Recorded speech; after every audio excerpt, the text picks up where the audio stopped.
Olá, nesta semana o Agro RS em Foco está na Expo Inter, direto da Casa da Assembleia Legislativa, aqui no Parque de Exposições Assis Brasil.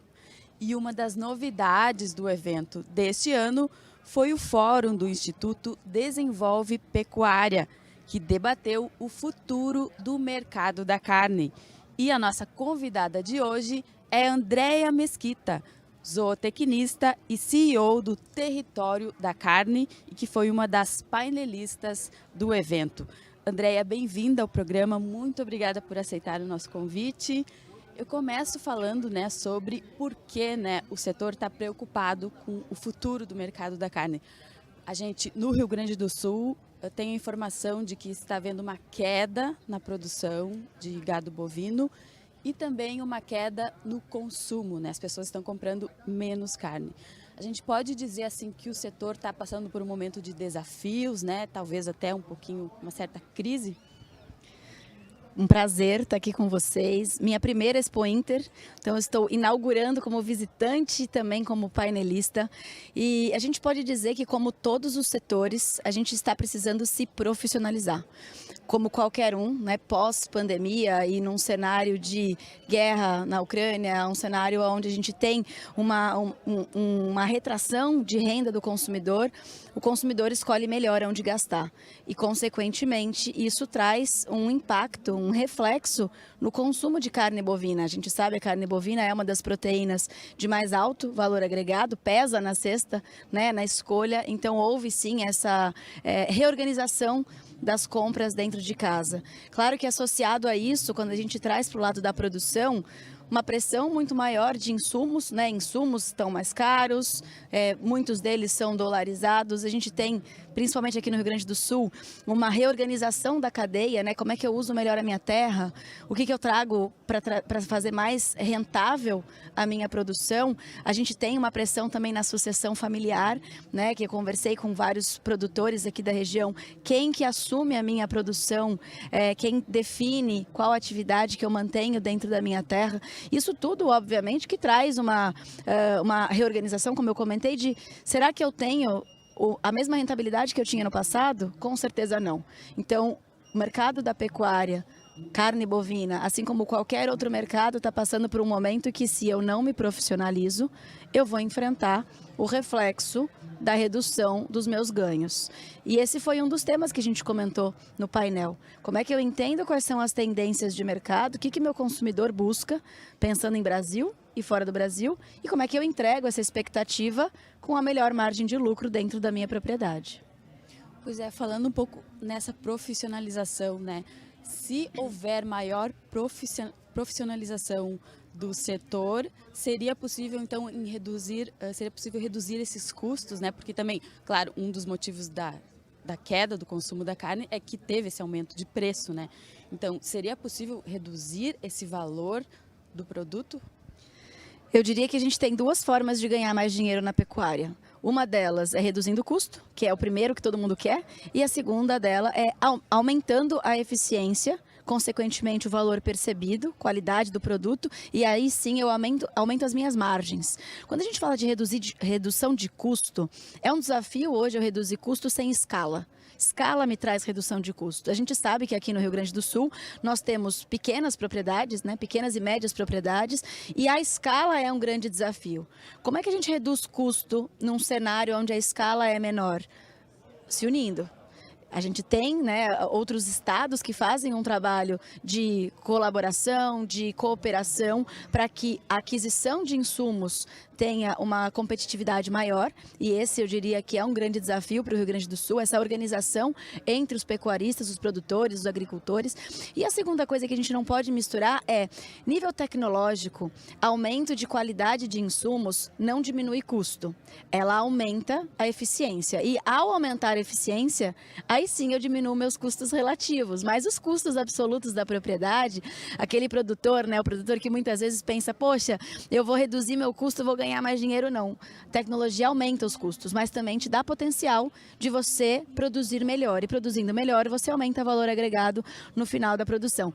Diria para vocês que sim, o Rio Grande do Sul tem um grandíssimo potencial de melhorar essa percepção de valor, mas para isso a gente vai ter que conversar dentro de casa e se organizar, colaborar mais com a produção da região. Pois é, um dos comentários de um professor aqui da URGS, que é o professor Júlio Barcelos, é de que falta essa integração da cadeia. Isso poderia ser feito com cooperativas, por exemplo? Nós temos hoje, né, o Paraná é um exemplo para a gente em termos de cooperação, pensando em bovinocultura. A gente tem Santa Catarina dando vários exemplos com a suinocultura, com a avicultura. E quando eu tive no Pará, recente, eles disseram, né, o grande desejo da bovinocultura seria produzir, assim como a gente produz o pinto de um dia, que a gente consegue fazer com que genética seja eficiente, nutrição, a compra desse produto, tanto dos insumos quanto a venda do produto final, né, desse bezerro ou do boi mesmo gordo, se eu garanto a aquisição da matéria-prima, a aquisição do insumo e a venda da matéria-prima, eu tenho muito mais previsibilidade da produção. Então, temos bons exemplos de que sim, uma boa resposta para melhorarmos esse cenário que a gente tem de queda na produção, aumento de custos, esse impacto do mercado sentindo no bolso o preço da carne bovina na gôndola do mercado, seria a gente ter uma integração maior entre os produtores aqui do Rio Grande do Sul. E tem um outro lado também que tem um certo interesse de alguns produtores de investir também em produtos premium. Tem até um selo que foi criado aqui pela Secretaria de Inovação do Estado que pode ser aplicado a vários produtos e um deles deve ser a carne também. Só que daí quem investe nesse mercado premium, que foca mais na qualidade, também vai ter uma menor venda, né? Tem que se aceitar que vai vender em menor escala, ao contrário do que tu tinha falado. Quando a gente pensa no mercado premium, a gente está falando em valor agregado. E aí a escala já não é mais a mesma. A percepção de valor é diferente pelo consumidor, mas isso não significa produzir só em números artesanais. A gente pode sim, eu entendendo quem é o meu cliente que está disposto a pagar por esse produto que vale mais, ele custa mais para ser produzido e ele é produzido em menor escala. Então, consequentemente, o meu gap entre custo e preço de venda precisa ser compensado por todos esses nossos custos dentro da produção. Porém, o mercado premium hoje no Brasil, a gente tem muito poucos dados em relação ao mercado premium brasileiro, mas hoje a gente tem mais demanda do que oferta. E aí, por mais que a gente fale, poxa, como assim mais demanda do que oferta? Mais gente querendo comprar do que gente produzindo esse produto e colocando na gôndola? Nós temos muita produção. O grande desafio é ter uma produção consistente e previsível.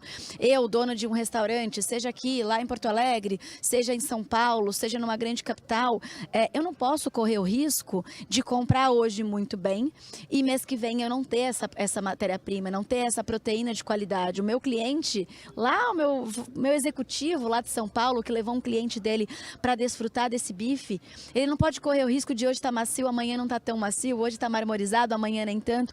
E um grande desafio de quem produz carne premium é fazer isso com consistência e previsão. Ou seja, eu tenho ao longo do ano aquela definida quantidade, mas que eu vou fazer garantindo a entrega para o meu consumidor final. Claro, com menor escala, mas com maior valor agregado. E aí sim começam a se fechar essas contas, né?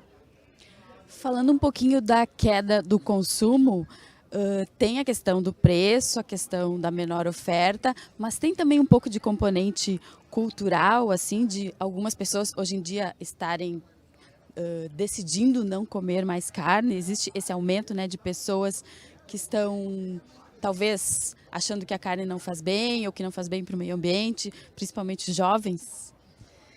A gente tem uma geração nova e ávida por respostas, né? A geração Z está entrando no mercado de trabalho, quem nasceu a partir de 1995. Então, ao entrar no mercado de trabalho, eles não têm mais só o celular na mão, eles têm dinheiro para tomada de decisão de compra. E ao ter mais perguntas, muitas vezes do que vontade de saber as respostas, eles questionam muito mais que produto é esse? Como ele foi produzido? Como ele é embalado? O que ele causa na minha saúde?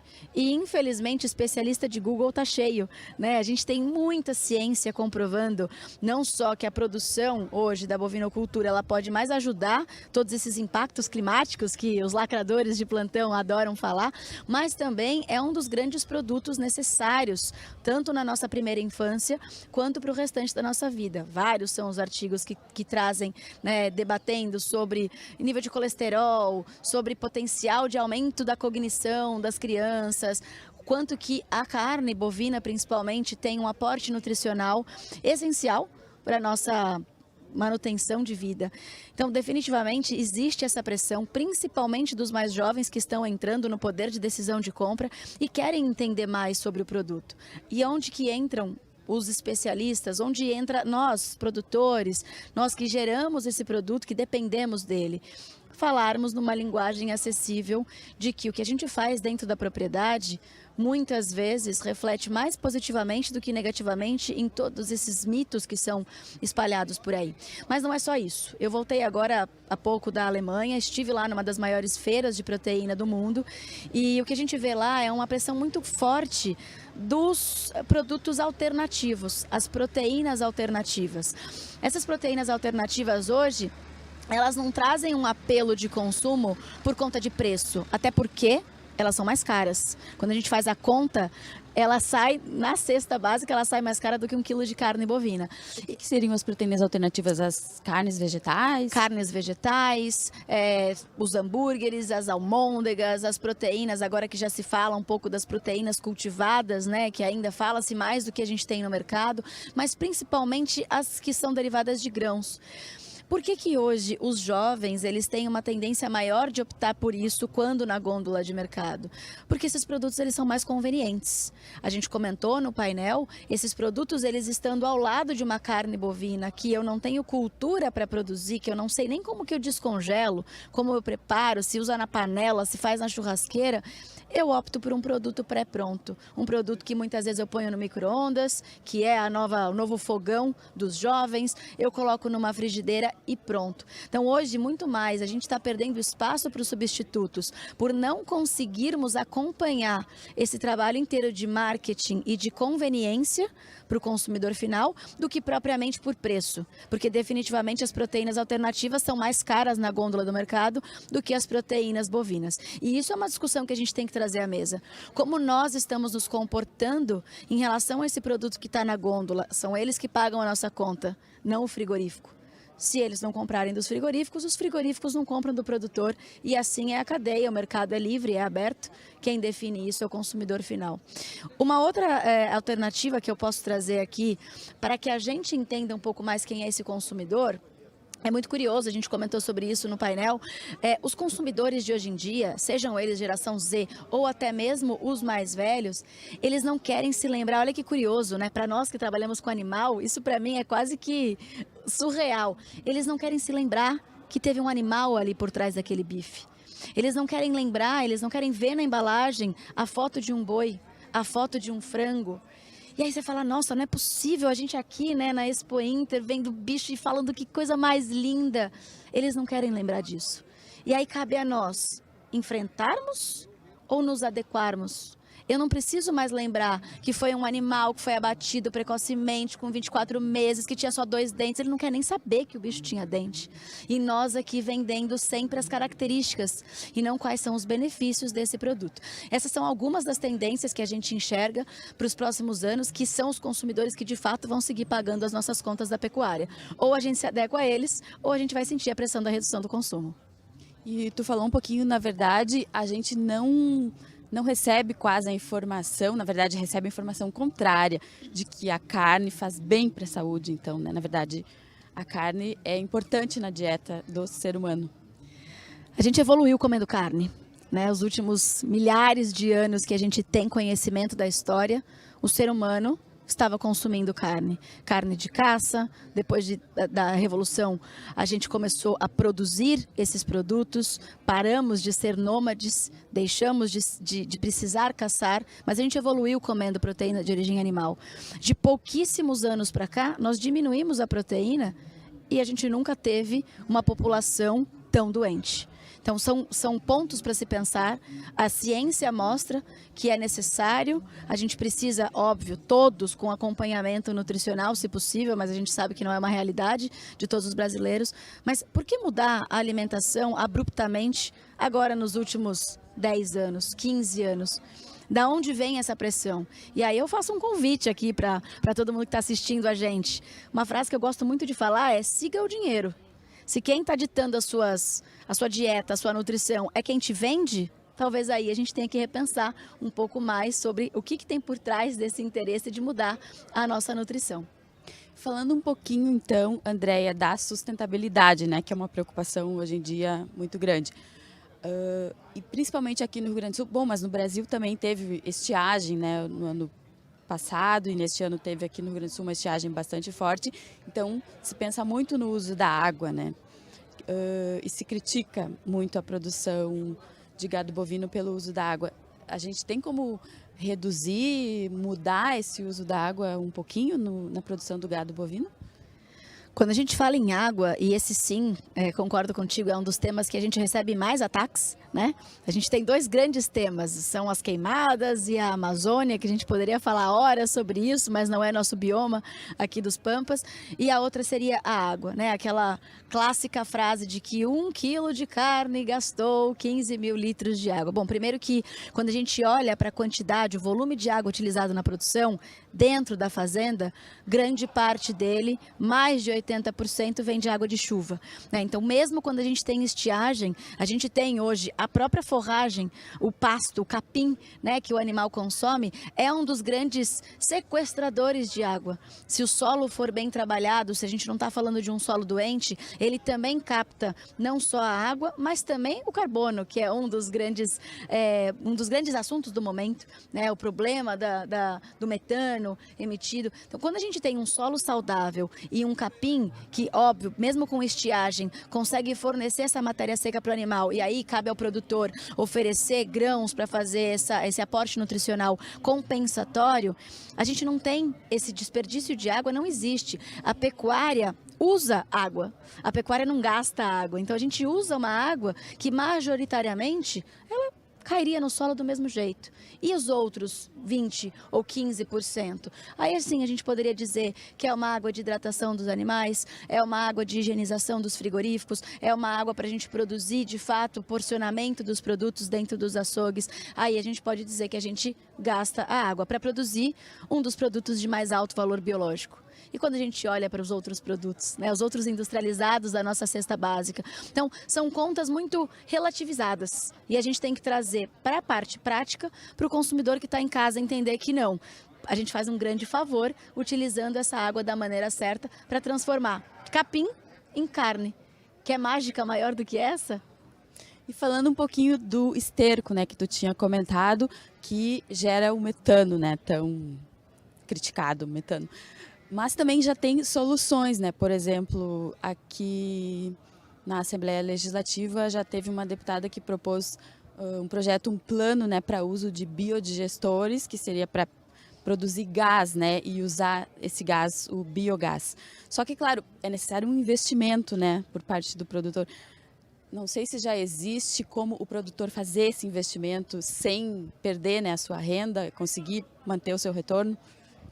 Quando a gente fala de metano, até para descomplicar um pouquinho, é um assunto que está muito em alta, ainda mais depois da COP26, a gente tem que pensar que a gente tem o esterco, os dejetos desse animal, né? E pensando se é um animal criado no pasto, esse dejeto, ele é um adubo, ele é ideal e necessário para a pastagem crescer e a gente fazer esse ciclo biológico tão mágico, mas ele é originalmente, o maior impacto dele vem da eructação. Vamos colocar aqui em termos práticos, do arroto do boi. Esse metano, que é natural da fermentação do rumen, que é um dos 4 estômagos do animal, ele volta para o ambiente, mas ele não tem o mesmo ciclo do que o carbono da cidade, que fica mais de 1000 anos na atmosfera, e ele sim é um grande problema para o nosso efeito estufa tão falado. Quando a gente fala do metano proveniente dessa fermentação do rumen entérica, ela por si só ela não traz impacto para aquecimento global, como se diz por aí. Ela é um ciclo natural e biológico.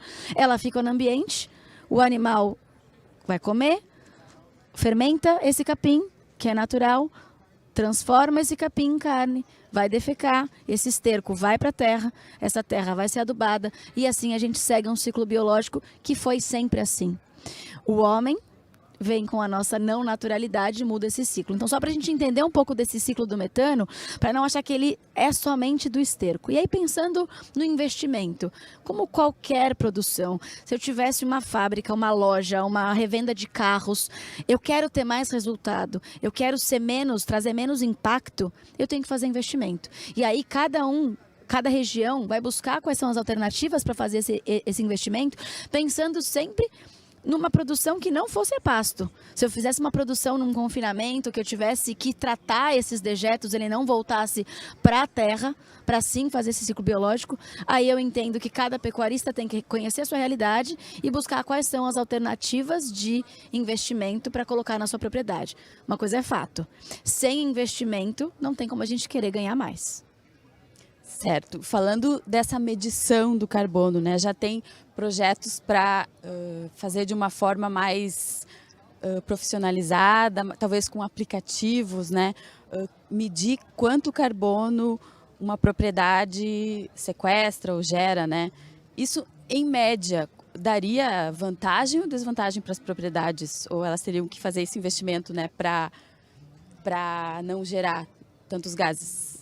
Hoje a gente tem tecnologias, inclusive nutricionais, que diminuem até 20%, 25% quanto que esse animal emite de metano. Só manipulando essa dieta. Então o boi é um bicho tão mágico que até isso ele ajuda. Mas se a gente for pensar hoje nas medições, a ciência ela está aí para mostrar para a gente que as propriedades rurais que tenham um bom manejo de pastagens, que tenham um bom manejo nutricional, que aproveitem essa área para colocar uma capacidade de animal adequada para aquele ambiente, aquela terra que você tem, conforme o que você ofereça de pastagem, hoje é comprovado que as propriedades elas são mais negativas do que positivas em emissão desse metano. Então, através do sistema radicular da própria pastagem, através da área de proteção permanente e através de todo esse manejo nutricional que eu posso fazer com o animal, eu tenho mais efeito positivo nesse balanço de metano do que negativo. Para isso, o que a gente precisa fazer? Óbvio, convidar um técnico, analisar a nossa propriedade, entender quais são os pastos que a gente precisa reformar, não deixar pastos descobertos, né, solos descobertos,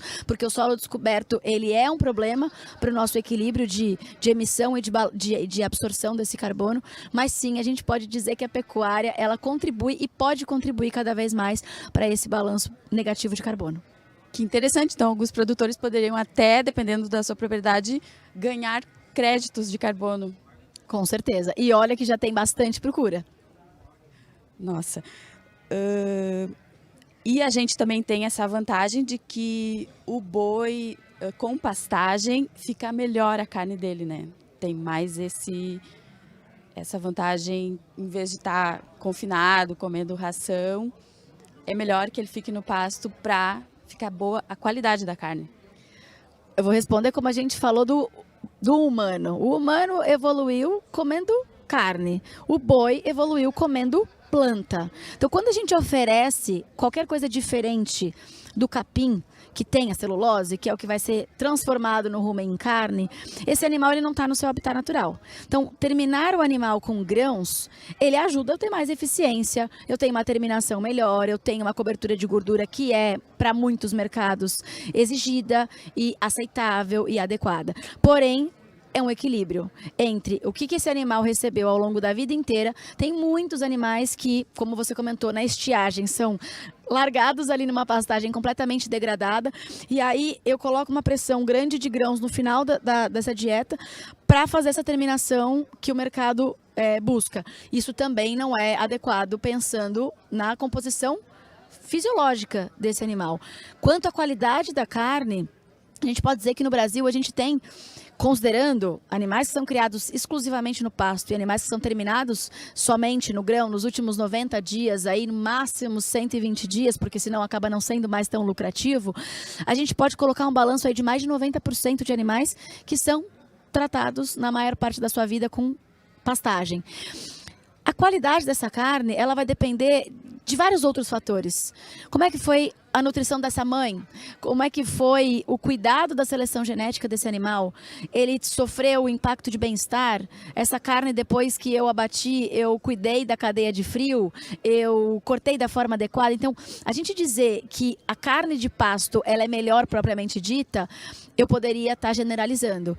Ela tem, sim, mais sabor, porque a gente tem o efeito pastagem, o tempero pastagem, mas só quando eu comparo com um animal que ficou muitos dias no grão. A terminação a grão, o que ela vai ajudar é o acabamento de carcaça, que é necessário. E aí, se a gente tem um impacto de pastagens degradadas próximo do abate, o ideal é que eu tenha um acabamento superior de energia para que esse animal consiga me entregar uma carcaça de maior qualidade. Eu sou suspeita para falar, porque eu gosto muito de carne a pasto, aqui é do Rio Grande do Sul, então, demais.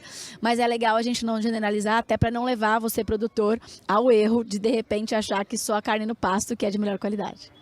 Andréia, nós estamos quase chegando ao final do nosso programa.